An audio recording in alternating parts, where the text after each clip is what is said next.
Je croyais avoir touché le fond. Je ne savais pas encore que le sol pouvait encore se dérober. Mon exode brut, chapitre 7. Quand tout bascule. Je pensais que l'annonce de la grossesse était le pire. Je me trompais. Quelques jours plus tard, je rentrais chez moi et je les vis, les valises, dans notre salon. Ces valises. Mon père se tenait à côté d'elle, comme si c'était normal, comme si tout cela était déjà décidé. Mathé, il faut qu'on parle. Cette phrase encore, toujours cette phrase avant qu'on m'arrache quelque chose. Elle va vivre avec nous, dit-il finalement. Nous allons nous marier. Je restais immobile. Mariage. Il n'avait même pas attendu que la poussière retombe. Il n'avait même pas tenu la promesse faite à ma mère sur son lit d'hôpital. Mais au fond, est-ce que j'avais vraiment essayé de comprendre?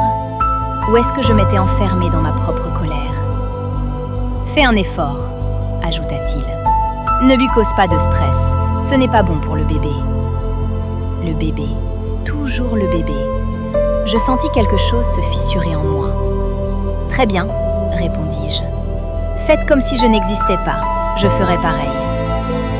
C'était faux. Je voulais qu'il me retienne. Je voulais qu'il me dise que j'étais toujours sa priorité. Il ne l'a pas fait. Alors je suis montée dans ma chambre. Je n'ai pas crié. Je n'ai pas pleuré devant eux. Mais à l'intérieur, tout s'écroulait. Les semaines passèrent. Ils se marièrent. Je n'y assistais pas. Je me réfugiais dans mes études. Mon baccalauréat devint ma seule obsession. Si je réussissais, peut-être qu'il serait fier. Peut-être qu'il me verrait encore. Puis le jour arriva. Elle accoucha. Un garçon. Je me souviens du regard de mon père quand il le prit dans ses bras. Un bonheur pur.